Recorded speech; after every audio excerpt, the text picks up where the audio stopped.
Bismillahirrahmanirrahim. Assalamualaikum warahmatullahi wabarakatuh. Waalaikumsalam warahmatullahi wabarakatuh.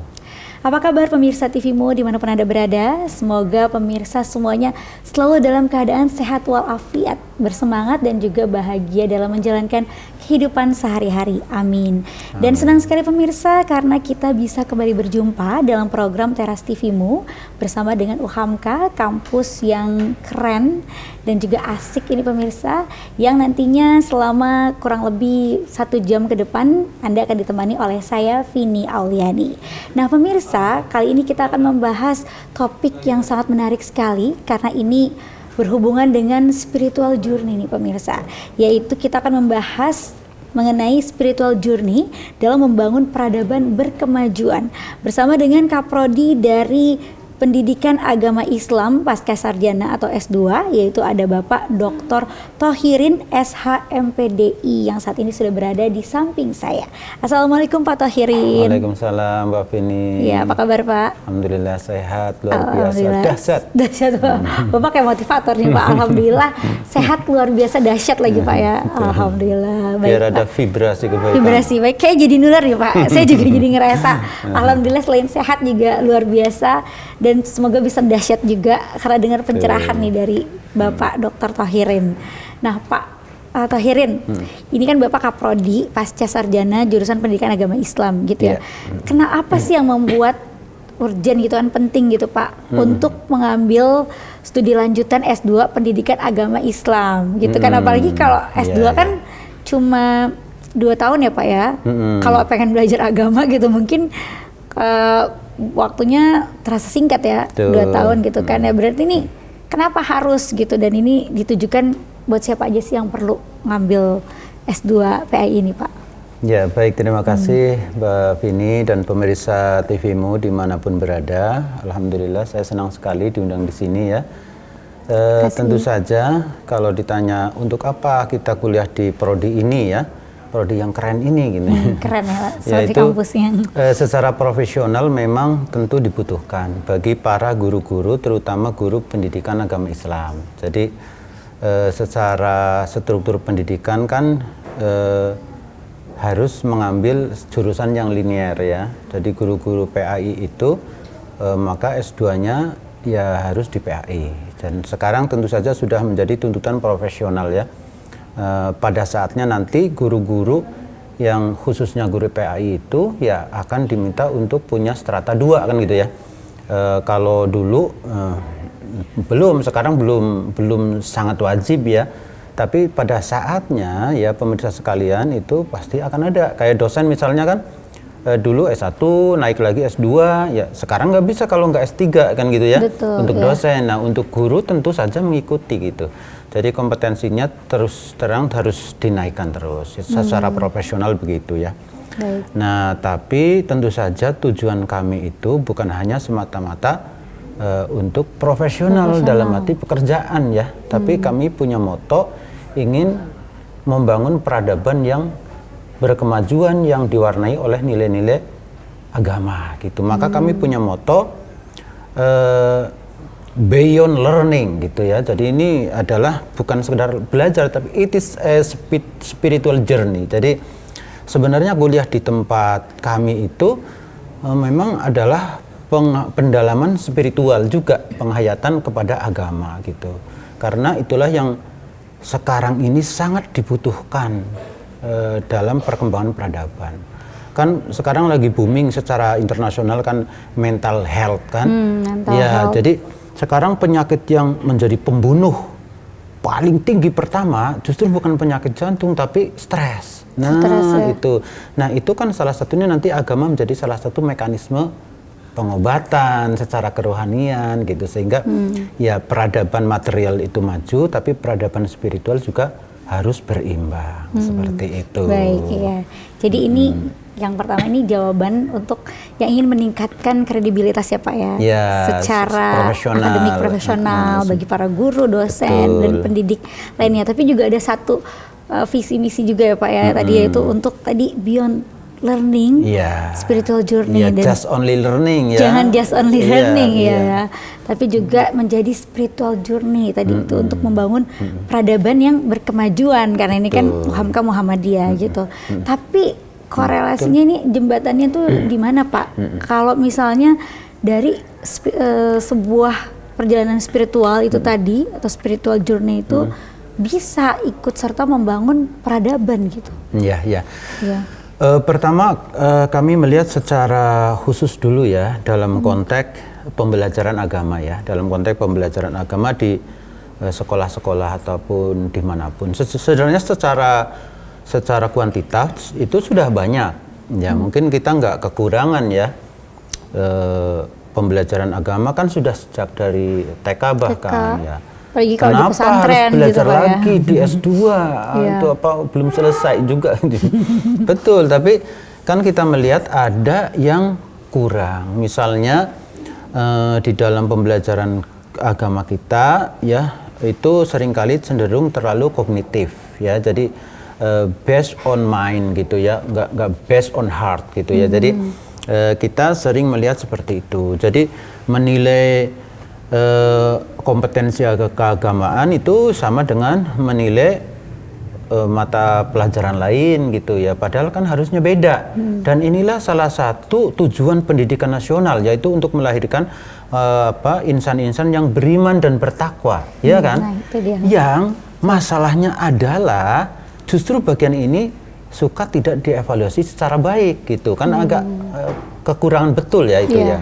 Jadi teks aja ya, seringkali juga lebih tekstual belajarnya gitu. Itu ya belajar pengetahuan, tapi enggak, kalau sekarang ada istilah deep learning ya. Deep learning, ya. Ada deep learning. Nah ini juga dalam maksud seperti itu. Jadi teman-teman yang kuliah di sini kami ajarkan bukan hanya how to know the religion of Islam gitu, itu kayaknya sih baca aja sendiri gitu ya. Tapi kami ingin mengajak lebih dalam lagi, how to feel in our heart gitu ya. Jadi menggali kedalaman sehingga nanti pada saat mengajarkan agama di sekolah, para guru itu enggak hanya untuk mendeliver knowledge, tapi mendeliver rasa iman. Nah, itu. Rasa iman ya, Pak ya. Baik. Yang mana itu nanti bisa tercermin atau lahirnya itu jadi dari perilaku ya Pak ya. Perilaku ya, nanti hubungannya dengan tadi peradaban itu ya. Tadi. Nah, kan Mbak Vini sekarang bisa lihat peradaban modern yang dimulai oleh ya peradaban Barat yang materialistik itu ya, hedonis, yang luar biasa, menimbulkan kesepian gitu. Betul. Ya. Kita berada di tengah-tengah keramaian yang sepi. Nah, itu. Keramaian tapi merasa kesepian gitu, loneliness. Betul, padahal kita tuh kayaknya nggak bisa kita berisik banget nih hidup gitu ya, karena berapa Mbak Vini punya grup WA coba? Aduh banyak banget Pak. Jadi kayak nggak bakalan habis kalau kita ngelihat WA. Aduh, itu kayak sibuk terus gitu, nggak bisa tenang sedikit gitu. Tapi kadang kesepian. Ini kayak permasalahan banyak orang sekarang, paradoks ya. Jadi kurang human touch dan kurang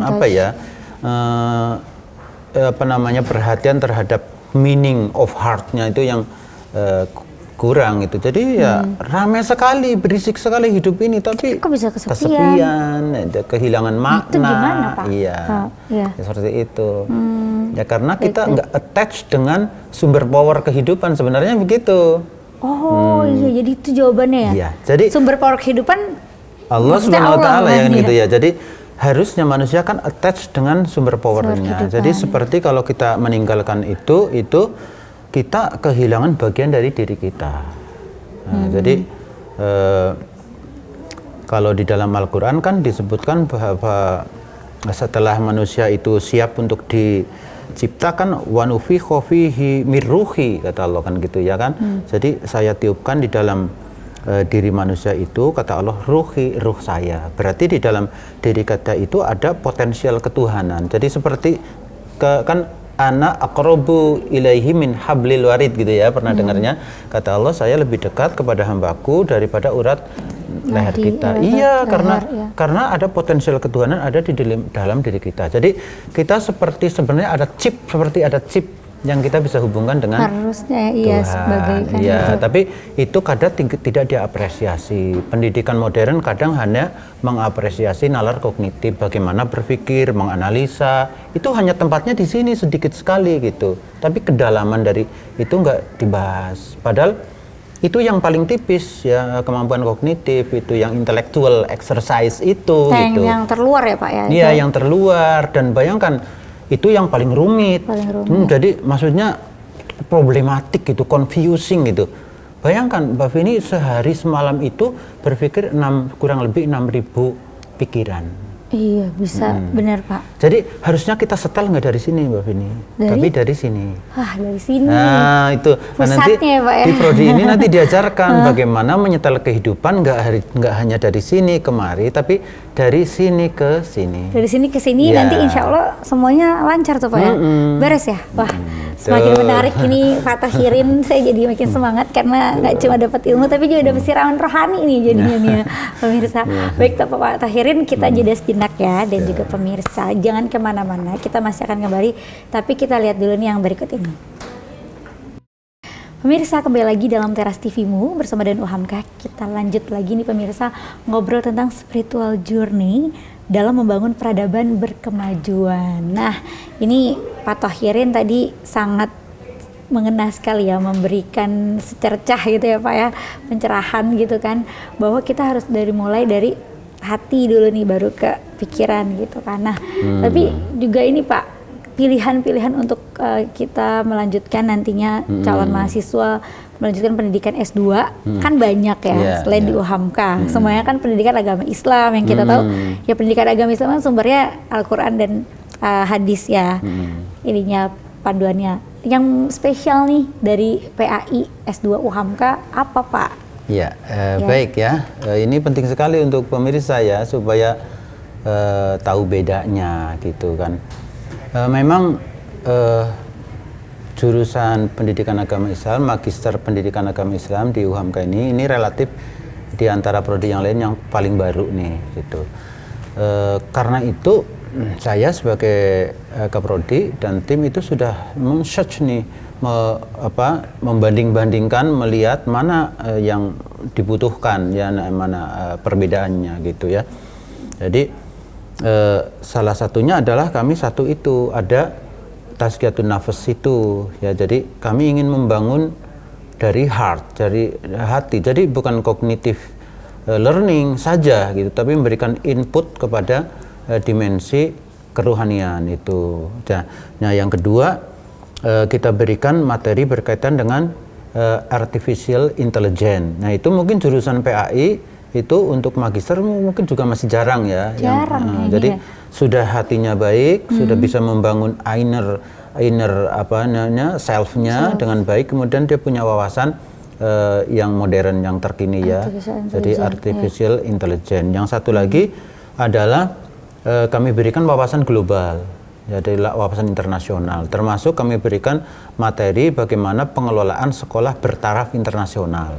Tuh. Nah, ada lagi, misalnya kalau pada umumnya kan ada belajar manajemen sekolahnya itu kan umum ya, ilmu manajemen ya. Sebenarnya manajemen terapan ya, how to apply management in Islamic education gitu ya. Tapi kami buat beda, jadi manajemen pendidikannya ini adalah berbasis akreditasi gitu. Jadi sudah langsung bagaimana ngerti pengelolaan sekolah yang sesuai dengan ukuran-ukuran yang dibuat oleh pemerintah gitu. Jadi ini saya kira sih menu komplit deh gitu ya, menu komplit. Tapi let's talk the first ya, untuk yang ini basicnya, yang paling kami buat pertama, keistimewaan pertama adalah ketika ada materi tazkiyatun nafs dalam ini sebenarnya bagian dari materi integrasi kurikulum. Nah, itu kami ingin memahamkan dan mempraktekkan bagaimana memahami aspek di dalam diri kita yang nggak melulu kognitif. Nah, kita pernah punya era di mana materi-materi eksakta itu menjadi rajanya, gitu ya. Betul. Menghitung, menganalisis ya, otak kiri ya, otak kiri itu ya. Padahal pembicaraan yang lain itu mestinya penting. Padahal dalam Islam itu the king is heart, not mind gitu ya. Jadi rajanya itu adalah Hati. Ya, hati. Jadi kalau kita urutkan, Mbak Vini, jadi di sini itu kalau kita menilai sesuatu itu kan akan dinilai oleh otak terluar kita, namanya kortek gitu ya. Kortek. Di sini di depan itu ada lobus frontal ya, kalau nggak salah seperti itu ya. Lobus frontal inilah yang akan mengakses informasi yang ketika masuk. Nah, itulah yang sering kita gunakan kan, menganalisa sesuatu, kita mau apa, terus nanti di situ akan dikirimkan kepada amigdala, bagian dari otak itu. Nanti kita akan emosi di situ, marah, benci apa itu. Setelah diproses oleh si otak depan itu. Tapi pada keadaan tertentu seringkali kita marah dulu tuh, emosi apa gitu kan, kita feeling not good gitu ya. Jadi menghadapi emosi ini kadang kita nggak bisa dari sini. Ini otak itu terlalu berisik, apalagi di zaman modern, Mbak Vini. Kita itu overload of information, jadi berlebih sekali. Saatnya Anda untuk diam. Gitu. Jadi kita perlu diam nih, gitu. Jadi ini bahaya, saya sampaikan kepada pemirsa semuanya. Jadi kita itu overload informasinya, stres itu. Jadi bagaimana kalau nggak punya manajemen heart yang baik gitu? Jadi harus break. Semuanya diserap. Iya, harus ada break, harus ada uzlah, ada waktu untuk menyepi gitu. Nah, kemudian si pikiran itu harus di stop, nggak boleh ngomong terus ini pikiran. Yang membuat kita capek adalah kita nggak berhenti terus berpikir. Bayangkan 6.000 pikiran dalam sehari semalam. Dan ironisnya adalah mostly itu adalah negatif, bias. Jadi kebanyakan yang dari 6.000 itu pengulangan sesuatu yang negatif. Bisa tahu kan kalau kita mengalami sesuatu yang baik, yang enak itu kadang nggak terlalu teringat. Kalau buruk melekat. Ingat terus, ya betul. Nah, apalagi ada emosinya. Biasanya kalau pengalaman plus emosi itu akan diingatnya lama. Nah, makanya kalau emosi senang, bahagia gitu ya Pak, happy. Ada emosinya jadi ya. Cinta gitu. Betul itu. Yeah. Nah, itu. Jadi di dalam materi Tazkiyatun Nafs itu kita ada mekanisme dari hati ke pikiran. Jadi di dalam hati itu kalau secara medis itu jantung, sebenarnya jantung itu jantung. Al-qalb itu abstrak jantung. Ya Pak ya, hati. Kalau masih jantung itu masih konkret, jantung kan organ ya, masih konkret. Nah, itu tempatnya kalau kita mau di sini ya di detak itu. Detak itu adanya di bawah puting susu, di sini sebelah bawah itu kira-kira kalau dalam sufistik itu kurang lebih 2 jari. Makanya kalau ada membaca bukan hati yang hati. Bukan, tempat hati itu bukan ya Pak, tapi jantung ya.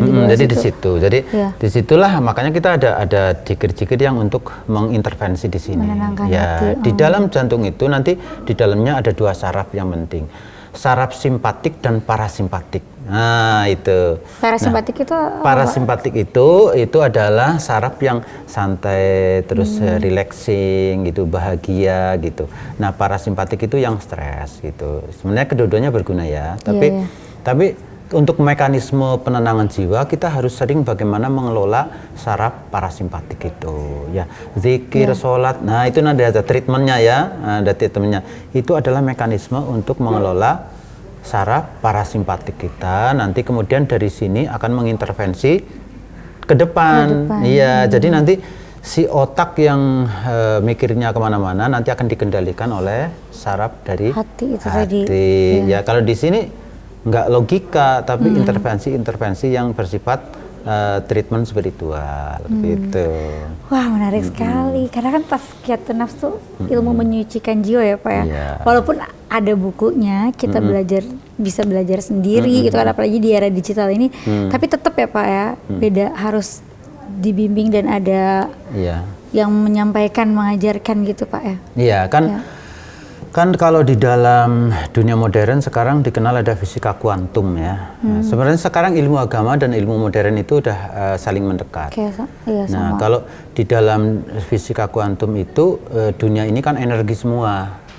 Energi semua nih. Jadi sebenarnya saya dan Mbak Vini itu menyatu sebenarnya. Ini semua kita menyatu gitu. Tapi karena kita punya frekuensi yang tinggi jadi padat. Nah, di depan kita ini frekuensinya rendah jadi nggak kelihatan, tapi menyatu jadi satu. Nah, kenapa perlu ada guide ya, perlu berguru lah katakannya, interaksi gitu, nggak hanya buku, karena ada contact of energy, ya kan. Berbeda kalau Mbak Vini baca buku atau saya baca buku, itu nggak ada pancaran energi. Tapi kalau saya bertemu orang, itu automatically kalau dia adalah orang yang vibrasi kebaikannya tinggi, itu akan mengimpact pada saya. Gitu. Jadi sebelum kita ngobrol dengan seseorang, ini umpamanya kita diskusi begini ya, Pak. Itu sebenarnya kita udah ngobrol dulu melalui apa, mekanisme energi. Makanya pernah Mbak Vini umpamanya baru ketemu kok kayaknya udah akrab ya, betul, ya kan? Betul, ya, atau saya kok kalau sama dia kayaknya rasanya kok nggak pas gitu, padahal belum interaksi. Ya karena energi Anda sudah berkomunikasi. Itu beda gitu ya, atau ada yang sama, ada yang beda gitu sudah, ya Pak ya. Sudah transfer energi gitu, makanya itulah pentingnya untuk mempelajari ilmu itu, walaupun di buku-buku, di internet banyak, tapi kita perlu in touch with someone who has high energy. Wow, gitu. Keren banget. Makasih Pak Thohirin, ini pencerahannya. Itu tadi yang spesial, ada materi pembelajaran tentang tazkiyatun nafs ya Pak ya. Nah kalau artificial intelligence apa Pak? Kenapa pendidikan agama, pendidikan agama Islam pasca sarjana, kok harus belajar artificial intelligence gitu? Karena kan orang mikirnya kalau artificial intelligence mungkin jurusan-jurusan teknik eksak, gitu ya, eksak apa yang berhubungan sama teknologi gitu kan. Nih kenapa sih gitu? Nah ini tapi Bapak simpen dulu ya. Kita lihat dulu nih yang mau lewat berikut ini. Ya.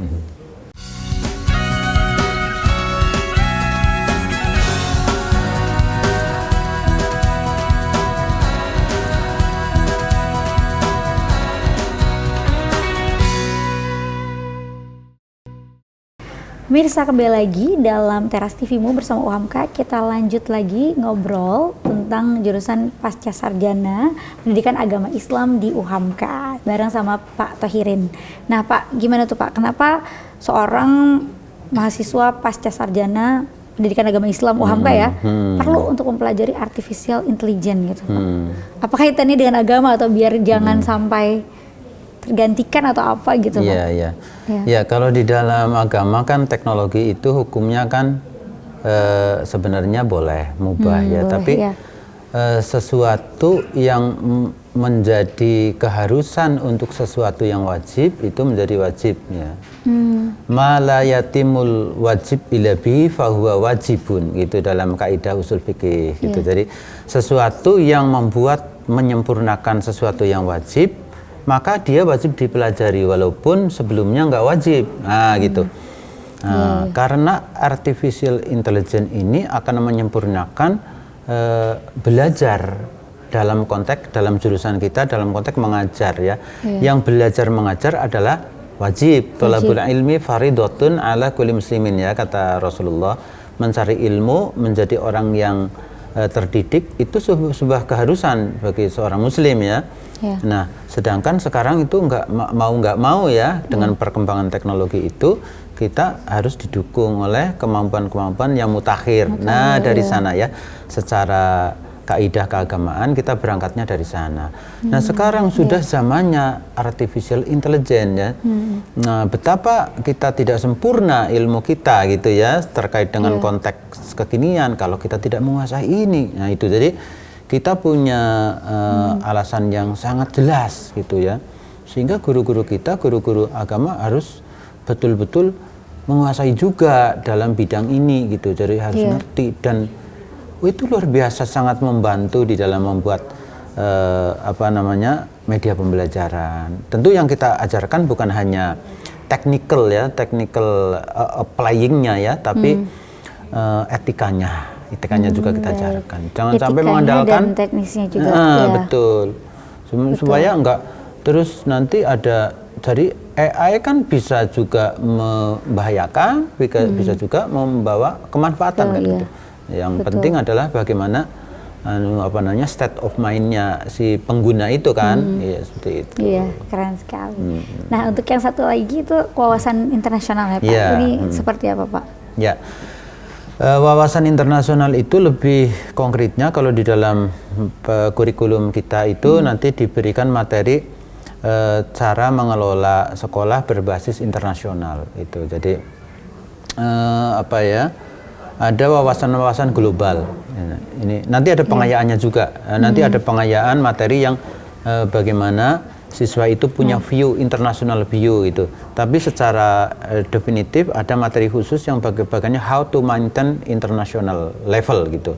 Nah itu memang ada materinya. Jadi kan di situ kan kan mindsetnya kan udah beda ya, nggak hanya lokal ya, tapi di situ dibutuhkan skill-skill lain yang harus disadari oleh para guru bahwa itu adalah penting gitu, karena kita sekarang menjadi global community kan, kita nggak bisa terlepas dari itu. Jadi nggak lagi tuh yang namanya guru agama atau Ustadz katakanlah ya sekarang nggak ngerti pergaulan internasional itu nggak boleh lagi gitu ya. We have to be able to know international level, to speak English, Arabic ya. Biasanya justru plusnya 2 kalau guru-guru agama harusnya 2. Biasanya pada umumnya kan Inggris ya. Nah guru Arab. Agama biasanya plusnya ada Arab. Nah gitu. Iya, betul. Mungkin guru-guru selangkah lebih berkemajuan dirinya Pak ya. Itu. Jadi tahu, jadi bisa bergaul secara internasional. Dan nantinya juga bisa membentuk sekolah yang Islami tapi bertaraf internasional ya Pak ya. Nggak kalah sama international school yang yang umum gitu Pak ya. Ya baik. Nah ini terkait juga, ini tadi kan level paket komplit ya. Tadi kata Bapak kan udah ada dapat jiwanya, dapat Tasketunaf. Terus artificial intelligence, kemajuan teknologi, sama untuk basis sekolahnya juga kan wawasan internasional gitu kan. Nah, kemudian juga apakah korelasinya ini dari mahasiswa S2 PAI UHAMKA untuk bisa membangun kontribusinya nih, apa yang bisa diberikan untuk bisa membangun masyarakat yang rahmatan lil alamin gitu, dan yang nanti mana nyambungnya ke peradaban yang berkemajuan itu tadi gitu. Oke. Jadi kalau kita mau melihat tadi dari sisi yang kurang ya, kita selalu melihat apa yang kurang dulu, kita mau berikan apa kan gitu kan. Kita tidak bisa mendefinisikan apa yang kita mau inginkan atau visionnya, kita nggak bakal tahu sebelum kita tahu the problem kan gitu ya. Jadi kita harus persis dulu bisa mengetahui problem dan merumuskan problem, karena persoalan terbesar, masalah terbesar adalah ketika kita tidak tahu masalah. Iya betul. Atau salah tahu masalahnya apa, jadi apa yang harus dibenahi, jadi kalau salah jadi masalah lagi ternyata. Jadi sepertinya tenang-tenang aja tuh, itu kan padahal bermasalah. Maka bersyukurlah kalau banyak masalah. Artinya karena tahu.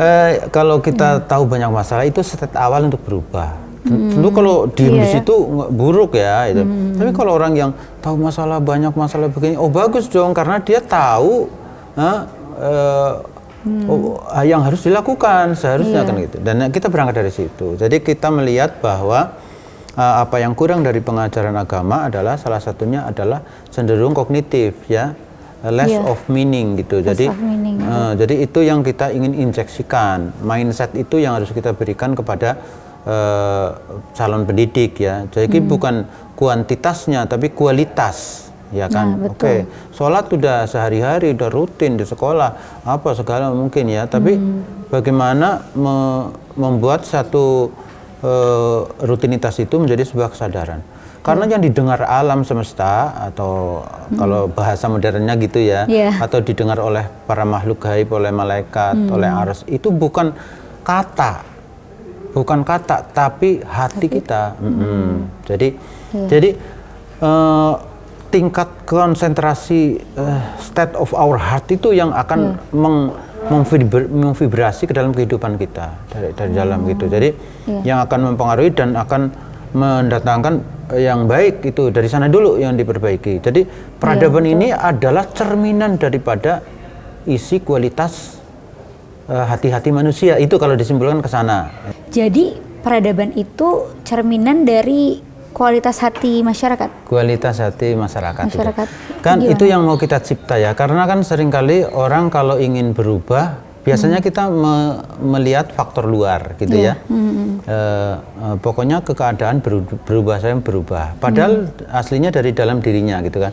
Kan alam ini kan mirror of universe ya kan. Ini kan cermin. Jadi sebenarnya ada yang mengatakan bahwa kehidupan ini tercipta 2 kali ya. Pertama dari Lauh Mahfudz, kedua dari alam pikiran kita kan gitu kan. Alam pikiran kita lah yang menciptakan gitu. Nah, karena itulah yang di dalam diri kita itu harus dibangun sehingga orang punya kesadaran to reflect dari self ya. Kalau ada sesuatu di luar dirinya maka dia akan kembali kepada dirinya. What I have to revise in our heart gitu ya. Karena kan detakannya dari sana ya, dari hati kita. Nah, kalau kita mau ke dalam lagi gitu ya, struktur terdalam kita itu kalau kita mau kepada sumbernya itu kan elemen yang attach dengan Tuhan gitu. Begitu manusia, hati manusia nggak attach dengan Tuhan, berarti dia lepas dari power semesta pengendalinya. Jadi ini sangat bahaya kan.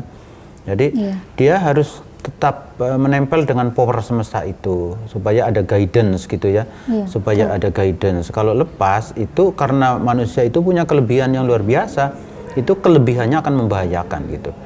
Nah, dalam struktur jiwa manusia itu kajian sufistik ya, mungkin psikologi sekarang sudah banyak juga, psikologi positif ya, sekarang udah, jadi ilmu sekarang agama udah nggak lagi kaku gitu ya, kaku dan terus identik gaib saja gitu. Iya, relate kemana-mana sebenarnya ya Pak ya. Ilmu modern udah banyak yang bisa menjelaskan. Harusnya makin modern kita makin gampang untuk memahami Tuhan gitu ya. Betul ya. Bukan semakin denial atau semakin kayak nggak butuh atau sombong gitu ya Pak ya, arogan ya. Betul. Harusnya begitu karena makin mudah kan memahami sesuatu yang dulu nggak bisa dipahami gitu. Baik. Jadi gimana Pak kesimpulannya? Pokoknya harus dimulai dari diri sendiri. Dari diri sendiri. Nah, di level yang terdalam tadi ada jantung ya. Di bawah jantung itu ada namanya fuad. Fuad kalau dalam bahasa Indonesia kolb, bahasa Arabnya kolb ya. Itu hati juga. Nanti terjemahnya hati. Tapi ada bahasa Arab namanya fuad. Nanti diterjemahkan hati juga. Nah, bawahnya lagi ada namanya lub. Aduh, ini makin menarik sekali. Terjemahnya hati juga. Hati juga, baik-baik. Gitu. Ini simpan dulu nih Pak, karena makin menarik, makin bikin penasaran. Tapi kita jeda sejenak dulu ya Pak ya, biar makin penasaran lagi. Tapi kita lihat dulu nih pesan-pesan berikut ini. Baik pemirsa, terima kasih masih bersama kami dalam Teras TV-mu bersama UHAMKA. Kita lanjut lagi membahas mengenai spiritual journey dalam membangun peradaban berkemajuan. Nah, lanjut lagi nih Pak Thohir nih. Tadi hati itu ternyata di dalam bahasa Arab ada 3 ya Pak ya? Iya. Kolbun, fuad, lub. Nah, apa nih bedanya Pak? Iya. Walaupun sama-sama hati. Iya, gini ya Mbak Vini dan pemirsa semuanya. Jadi kita mau bangun yang itu ya, kita harus paham komponen itu supaya kita bisa membangunnya gitu ya. Jadi kalau kolb itu ya, itu kalau dalam terjemahan tadi yang saya katakan suka kembar ya, suka keliru-keliru gitu. Kolbun dimaknain hati juga, ya fuad juga dimaknain hati, lub juga dimaknain hati. Bahkan lub kadang dimaknain akal pikiran. Nah itu agak jauh lagi keliru menurut saya ya. Jadi misalnya ulil albab, nah ada kan di Al-Quran ulil albab. Biasanya terjemahannya ada orang-orang yang punya akal sehat. Akal sehat. Nah akal sehat nanti kalau secara sederhana jadi seolah-olah adalah main yang di sini ya kan, otak. Jadinya otak kan karena akal. Nah nanti yang lobus frontal itu padahal kalau albab, lub itu bukan lagi di situ, hati pun itu sudah lapis yang paling dalam. Jadi kalau kolbun itu masih bisa diwujudkan dalam struktur jantung, bisa diwujudkan bentuk fisiknya jantung lah gitu ya, bentuknya jantung. Nah di jantung itu ada detak. Nah, kita bisa menyadari kehadiran kehidupan dalam detak kita. Ini kan kalau dipegang sini kan ada detak. Nah, itu adalah detak kehidupan. Nah, dalam kajian sufistik itu ya yang namanya kalbun itu tandanya adalah detak itu. Detak nadi kehidupan kan di detaknya itu. Jadi dalam ekspresi simboliknya, ekspresi geraknya ya. Kalau bentuknya kan jantung, ekspresi geraknya detak. Kalau nggak ada detak, selesai kan hidupnya ya. Tapi di antara detak itu ada diem. Nah, detak, diem, detak, diem. Nah, diem itu adalah ekspresi dari fuad. Nah, fuad itu udah abstrak. Oh, nah itu fuad itu hati yang abstrak ya Pak ya? Ya sebenarnya ini biasa aja kan kita, jangankan yang dalam dunia medis juga kan ada yang kelihatan ada enggak. Iya, misalnya kalau udah struktur fisik kelihatan, kalau udah saraf nggak kelihatan kan, ke bawah sama itu. Ya kita memahami ini mudah juga, orang-orang yang punya talenta di bidang spiritual bisa menjelaskan itu ya. Jadi kita percaya dengan teori-teori itu. Bayangkan di teorinya yang psikologi aja, itu teori yang dikarang terpercaya. Psikologi modern ya. Itu kan ada struktur jiwa ya. Iya, jiwa. Sama ini juga itu. Jadi diam itu adalah ekspresi daripada fuad, tapi itu sudah abstrak ya, sudah kualitas ruhani gitu ya. Banyak yang gitu-gitulah. Umpamanya begini, jangan itu kotoran aja di Islam dibagi. Hadas, kotor nggak? Hadas. Iya, kotor. Di mana kotornya? Ada nggak tahu kan? Iya. Macam-macam ada hadas besar, hadas hadas kecil kan kita kan buang angin. Iya. Yang buang angin belakang. Tapi terus harus wudu. Cara bersihinnya depan. Nggak logik kan? Ya karena tempatnya nggak tahu. Demikian juga struktur jiwa. Detak. Makanya kalau kita berzikir bisa ngikutin detak ini. Nah, di dalam lagi itu lub ya. Lub itu adalah struktur rohani terdalam daripada kolbu itu. Nah, lub itulah yang dikatakan dalam teori sufi itu ruh, pancaran ruh Allah. Dialah yang mengendalikan seluruh komponen hati dan mengendalikan daripada kehidupan ini. Gitu. Dialah yang nggak pernah mati. Nah, dialah yang nggak akan pernah mati karena dia adalah sinar ketuhanan yang kualitasnya harus diasah, yang harus kembali kepada rumah sejatinya gitu. Nah, berarti korelasi dengan peradaban itu tadi? Ya, kalau orang sudah menyadari itu, dia harus membangun satu di tingkat lub. Itu kalau dibalik dari yang terdalam ya. Iya. Kalau prakteknya kita mengasahnya dari luar dulu biasanya kan, menyadari Tuhan, syariatnya, ya, ada zikir dan lain-lain. Syariatnya iya. Nanti sampai ke bawah. Tapi pada intinya di bawah itu dia harus punya kesadaran attach dengan Tuhan di dalam itu. Dirinya tidak memiliki apa-apa, gitu kan, tidak ada kemelekatan itu. Kalau orang udah begitu nggak hilang arogannya gitu. Dia nggak mau semau-maunya dia karena dalam dirinya ada amanah ketuhanan gitu. Nah, kemudian ini selaras secara medis nanti saraf parasimpatiknya itu aktif. Menimbulkan gelombang ketenangan, akan bervibrasi ke lobus frontal dan amigdala, sehingga kalau ada masalah bla bla bla bla bla itu bisa diberikan makna dari hati, ada pengendalian seperti itu. Orang-orang kalau sudah begitu maka dia menjadi lebih bijaksana. Orang boleh setinggi langit, tapi kalau tidak ada kebijaksanaan, keilmuannya itu bisa lebih membahayakan.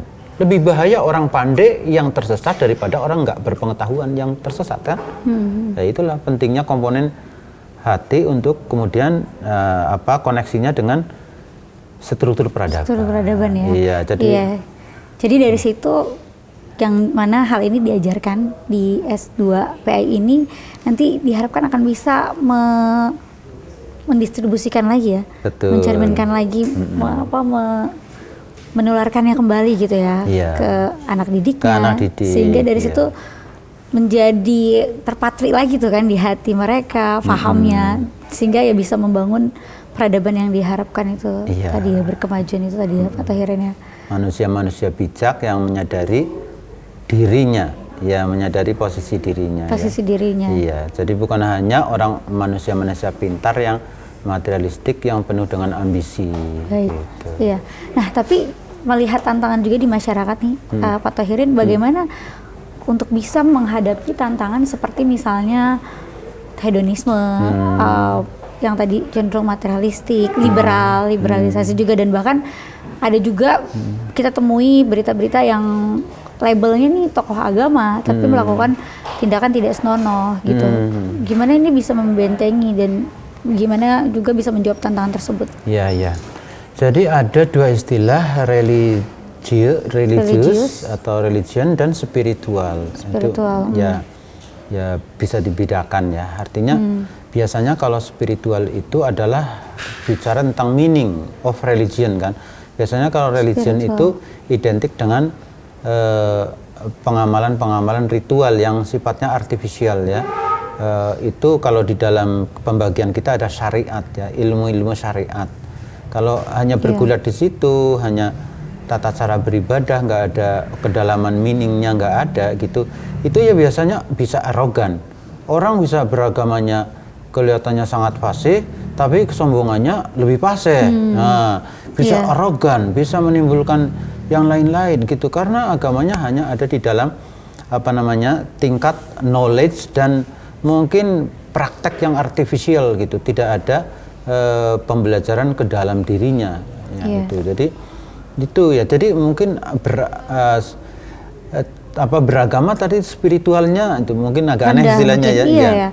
Jadi spiritualitas dan religius suka berbeda. Iya, beda ya, spiritualitas dan religiositas ya. Begitu. Jadi nggak ada koneksinya. Karena harusnya berarti belum ngena ya, cuma sebatas ritual ya. Iya. Nah itu yang penting berarti memang harus di hatinya itu tadi ya, tazkiyatun nafsnya itu sama yang tadi kolbunya itu dibersihkan begitu ya. Nah sekarang tantangan tadi orang-orang modern sekarang kan cenderung berpikir logik ya. Kita harus memasuki area itu ya, kita tidak bisa menjelaskan hal-hal semacam itu di dunia modern itu dengan mungkin model-model tradisional ya gitu. Jadi kita harus method of dakwahnya tentu saja harus berubah lagi ya, ilmu-ilmu modern kan, menyesuaikan ya. Sekarang kan banyak kajian agama yang menggunakan paradigma saintifik itu, kita harus gunakan itu gitu, bahasa itu. Mungkin paling dekat ya ilmu-ilmu psikologi lah, itu kan banyak gitu. Baik, nah kalau melihat fenomena ini Pak Tahirin melihat kebangkitan dakwah di era sekarang nih gimana nih? Yang mungkin juga apa ada bukti dari lulusan pasca sarjana PAI juga yang sudah menerapkan atau berhasil mengalami spiritual journey yang berdampak begitu. Ya ini kan prodinya baru itu, jadi on process. Tapi jadi untuk mengukur sejauh mana memang belum representatif ya. Ini masih baru lahir prodi ini dengan cita-cita yang besar seperti itu. Nah, belum memadai untuk diukur. Nanti kalau sudah luarannya sudah memadai, kita akan lihat ya nanti untuk menjawab ini. Tapi state awalnya kita sudah membangun paradigma positif yang besar sekali ya, karena kita percaya, saya sangat percaya bahwa kondisi hati kita itu adalah start awalnya dari sana ya. Jadi kan harus 3 yang bagus, jadi feeling, thinking, dan motivation. Jadi feeling kita harus always good, thinking kita harus diselaraskan gitu ya, kemudian motivation kita juga karena itulah yang akan membuat nanti vibrasi kebaikan. Dan prinsipnya adalah meletakkan batu pertamanya ya, mungkin sebenarnya bukan batu pertama, yang lain ada juga ya, tapi artinya kita akan letakkan ini, dan ya whoever nanti ya, usia saya terbatas, dosen-dosen terbatas, nanti ada generasi yang punya vibrasi yang sama. Amin. Baik. Nah, Pak Tahirin, pesan-pesan nih Pak Tahirin khususnya buat pemirsa anak muda juga yang punya semangat untuk menuntut ilmu, belajar, tapi juga agar tetap bisa terarah hidupnya gitu loh, bermakna, nggak kehilangan tadi meaning of life, juga konektivitas ke Allahnya gitu. Pak Tahirin, silakan. Ya, jadi kalau Anda hendak memperbaiki hidup Anda, maka perbaikilah hubungan Anda dengan Tuhan Anda, gitu ya, dari sana gitu. Jadi in deep meaning ya, betul-betul kita ingin meraih kebahagiaan hakiki, bukan hanya senang ya. Kalau senang itu sebentar, nonton film yang apapun, yang hura-hura, senang. Anda mungkin pergi dari sana sudah nggak senang, atau mungkin malah tambah tidak senang itu. Tapi kalau kebahagiaan hakiki yang dibangun dari heart itu, nah itu akan senantiasa senang. Caranya adalah dengan attach dengan sang pembuat kesenangan gitu ya, sang bos alam semesta ini, yaitu Allah Subhanahu wa Ta'ala. Jadi bersamalah Tuhan, karena Tuhan Allah Subhanahu wa Ta'ala yang akan membuat hidup kita terus bahagia. Kalau kita attach dengan duniawi terlalu tinggi itu, maka ya bagaimana mau bahagia? Kita nggak boleh attach dengan sesuatu yang labil. Kalau ingin stabil, maka melekatlah dengan sesuatu yang stabil. Kalau Anda melekat dengan sesuatu yang labil, maka hidup kita akan labil gitu. Baik, terima kasih Pak Tahirin, dan informasi juga Pak Tahirin ajakan nih bagi pemirsa mungkin yang tertarik juga untuk lanjut ke S2 PAI UHAMKA harus bagaimana, silahkan. Ya, baik ya Mbak Vini dan pemirsa TVMU dimanapun Anda berada ya. Jadi mari saya mengajak kepada halayak semuanya ya, para guru PAI terutama ataupun ya di luar PAI juga yang ingin juga menemukan perjalanan spiritual ya, bukan hanya learning tapi spiritual journey, belajar bersama kami untuk memperbaiki hati ya kita, diri kita, dan kemudian ingin membangun peradaban ya. Bisa langsung, kami ada di kampus Pasca Sarjana di Jalan Tuti Alawiyah ya. Kalau dulu Jalan Warung Buncit di situ. Iya, itu gedung Pasca Sarjana dan Prodi PAI ada di sana. Baik, terima kasih Pak Tahirin atas penjelasannya dan juga pencerahannya ini sangat bermanfaat sekali untuk kita semuanya. Mudah-mudahan bisa semakin membuka mata kita ya untuk terus meningkatkan konektivitas kita ke Allah sehingga nantinya bisa membangun peradaban yang bagus gitu. Dan untuk lebih dalamnya nanti bisa gabung ya Pak dengan S2 PAI dari UHAMKA. Sekali lagi terima kasih, sukses selalu untuk Bapak dan juga untuk S2 PAI UHAMKA. Terima kasih. Baik, dan pemirsa TVMU juga terima kasih sudah menyaksikan tayangan ini dari awal hingga akhir. Kini tiba bagi saya Vini Auliani dan juga narasumber kita Bapak Tahirin dan seluruh kerabat kerja yang bertugas, kami mohon pamit undur diri. Jangan lupa untuk saksikan selalu Teras TVMU hanya di TVMU. Nasrun minallah wa fatun qarib wa basiril mukminin. Wassalamualaikum warahmatullahi wabarakatuh. Waalaikumsalam.